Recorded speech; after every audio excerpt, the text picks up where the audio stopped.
Before we dive into the main topic, please take a moment to subscribe, turn on the notification bell like this podcast, and leave a comment to support the channel. Your engagement truly helps. Hello and welcome back to the Deep Dive. Today we have a deep dive that is really custom made for you, the English learner who is focused on building that rock-solid foundation.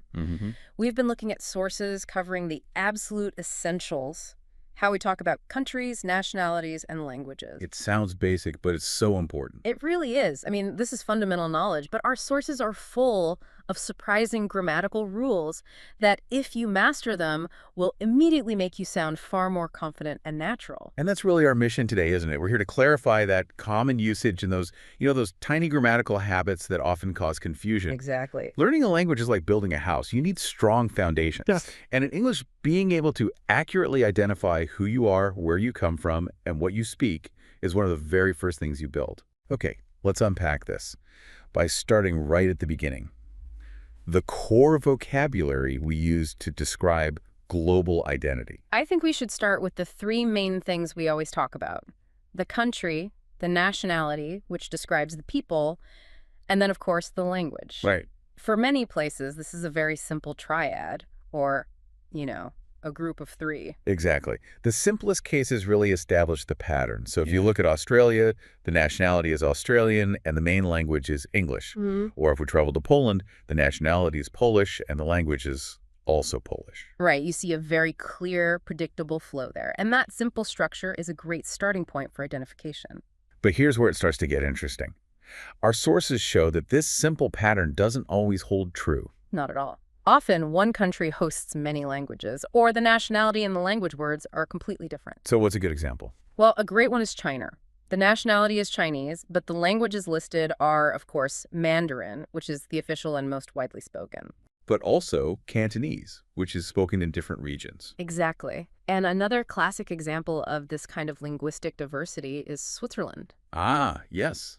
If you're from Switzerland, you are Swiss, but you might speak Swiss German, or French, or Italian. You can see how quickly the language part of it can get complex, even if the nationality stays singular. So the lesson here is that you can't always assume the language is the same name as the country. What's fascinating here is how quickly we can establish identity using just three words, but how complex it gets when we consider a country's true linguistic reality. Right. Understanding these variations helps you avoid making, incorrect assumptions about people based only on their country name. And we also had to talk specifically about two of the most common acronyms in English. The UK and the USA. For sure. Many learners know the letters, but are sometimes less clear on what they actually represent. Yeah. So the UK, of course, stands for the United Kingdom. And our sources remind us that the UK is a political entity that encompasses England, Scotland, Wales, and Northern Ireland. Citizens are collectively called British, and their primary language is English. It's important to know that while English is the language, people might identify their national identity more specifically as Scottish or Welsh, for example. And it's a similar story for the USA, which stands for the United States of America.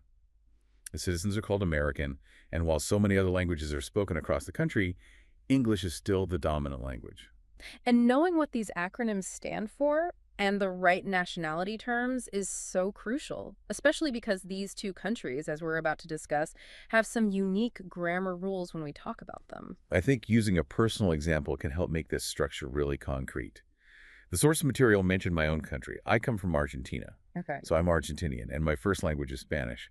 But although the official language is Spanish, the way we speak it in Argentina, especially the local dialect called Rio Platense, is very distinct from the Spanish spoken in, say, Spain or Mexico. That's a perfect illustration. It shows how even when the triad seems straightforward, Argentina, Argentinian, Spanish, there are always deeper cultural nuances waiting for you. That simple structure helps us navigate the entire world, but only if we use the grammar correctly when we put these words into sentences. So we've identified who speaks what, but the sources point out that even when we know the right word, we often make mistakes when we write it down or speak it aloud. Yes. And this brings us perfectly into the section on mastering those common grammatical mistakes. Right. And now we move to those crucial small habits that instantly distinguish a more competent English speaker. These are simple rules, but they are absolutely non-negotiable. Okay, so rule number 1 is about capitalization. This is fundamental for writing in English, and it often trips up learners whose native languages might not have such strict rules. It really does. Nationality words must be capitalized. It is a proper noun, just like a person's name or the name of a city. That's right. So when you are writing a sentence, whether the word is describing a person, like, he's English, or it's describing an object, like, we bought a new Italian car, that capital letter is mandatory every single time. You just can't write, he's English with a small e. Nope. That's a common mistake that is so easily fixed with just a bit of consistent attention. Okay, so that brings us to rule number 2. This one involves using the nationality word as an adjective when you are describing things. Right. An adjective, just to clarify for our B1 learners, is a word that describes a noun. It tells us more about a person, a place, or a thing. So when you are describing things like food or culture or products, you should always use the adjective form. Which is the nationality. Not the country name. The classic example is, we ate French food. Right, you can't say, we ate France food. This sounds confusing, almost like the country of France is an ingredient. Exactly. You are trying to say that the food comes from or is styled like France, so you must use the adjective form. Think of it this way. You wouldn't say, I read Canada literature. You would say, I read Canadian literature. That rule is constant. And rule number 3 is perhaps the most persistent sticking point, and it concerns a very, very small word. The definite article, the. Ah, yes. The. For new learners, the definite article is simply the word the. It's used when referring to a specific item, as opposed to the indefinite articles a or an, which refer to any item. And the rule here is that the definite article the is required before specific country names, namely the USA and the UK. Yes. You must say, I went to the USA. You cannot just drop the and say, I went to USA. Same thing for the United Kingdom. I also visited the UK. Not, I also visited UK. And why does this happen? Well, technically, United States and United Kingdom are plural entities. They are collections of states or kingdoms. And while there are other countries that are technically plural, these two are the most common and strict requirement in modern English. I like to think of the V as a special small key for these two specific countries. It's like their official grammar handshake. It just makes the phrase sound complete and correct. It does. Ignoring it immediately flags the speaker as a learner, so remembering this one small word is a huge confidence booster. This raises an important question. How can learners ensure they apply these rules consistently in a fast conversation? My advice is to practice the entire sentence structure, not just the word. Oh, that's a great tip. So practice saying, I love the UK and I'm traveling to the USA. Just make it muscle memory. Memorize these 3 rules: capitalization, adjective use, and the specific the for USA, UK, and apply them consistently for immediate and noticeable improvement in your fluency.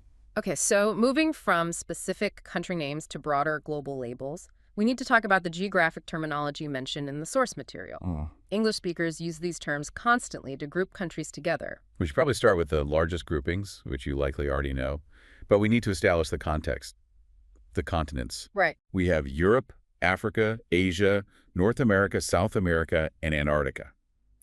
And the 7th one we use in this context is Australia, which often acts as shorthand for the continent and Oceania, including New Zealand and other islands. Sure, we can assume our B1 listeners are familiar with the 7 continents, but where the sources really focus is on the specific regional groupings. These aren't continents, but they're so necessary for a precise geographical conversation. Here's where it gets really interesting. Yeah.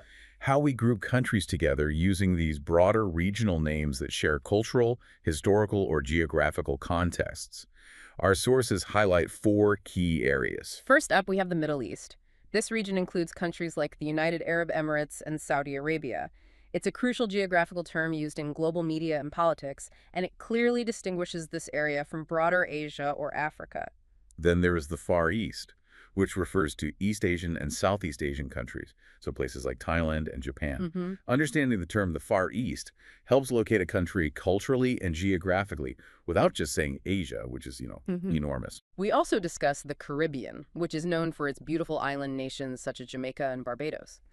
When we use the word Caribbean, we instantly conjure an image of a tropical climate and a specific cultural heritage that unites those islands. And finally, a very distinct group, Scandinavia. This is a regional grouping in Northern Europe, specifically including Sweden, Norway, Denmark, and Uruguay. Finland is usually included too. Right. When we refer to Scandinavia, we are usually discussing their shared history, similar governmental structures, and cultural commonalities. Knowing these regional terms just allows you to speak with greater precision and sophistication. Instead of saying, I went to a country in the northern part of Europe, you can say, I visited Scandinavia. And instantly you convey a lot more specific information. This is how native speakers group and process the world map. Okay, this final segment is absolutely essential. It deals with how we refer to the entire population of a country, the collective group of people. And it reintroduces that tricky definite article, the, but in a very specific rule-bound way. It does. This is a great aha moment for our learners. Absolutely. When referring to people collectively, the grammar changes based on the ending of the nationality word. The source material divides nationalities into two main grammatical groups. Let's try and make this simple. Okay, so first we have the S group. Group A consists of nationalities ending in I or I. For these groups, you simply add an S to make them plural and refer to the population. You do not use this. Think about it. Brazilians, Russians, Thais, Israelis, Argentinians, you just add the S. Okay. For example, you would say, Brazilians are known for their lively festivals, or Russians often enjoy cold weather. It's a simple pluralization. Then we have the group, and this is Group B, which covers most other nationalities, especially those ending in consonants or shit, or A's. And for these, the rule changes drastically. You must use the definite article the before the nationality word, and this is key. You do not add an S. So you must say the British, the French, the Swiss, and the Japanese. Exactly. The article the acts as the pluralizer here. It tells the listener you are talking about the entire group. If you say the British love tea, you are talking about all British people. And you would not say the Britishes. Never. That's Yeah. the critical distinction. You use the fez for the first group, Brazilians, and you use the for the second group, the British. If you mix these up, saying the Brazilians or Frenches, you immediately make a basic grammatical error. It's a very common one, too. If we connect this to the bigger picture, understanding these subtle rules allows us to speak more formally and accurately about global populations without stumbling. It requires a moment of memory, but the confidence it delivers is worth the effort. Now, if you are speaking quickly and the rule for Group A versus Group B feels, a bit too complicated in the moment, there is an easy alternative provided in the sources, one which is always grammatically safe. Yes, the simple safety net is to just use the word people after the nationality word. You can always say Brazilian people or British people or Japanese people. This avoids the definite article confusion entirely and allows you to be correct 100% of the time. It's a great conversational hack. Yeah.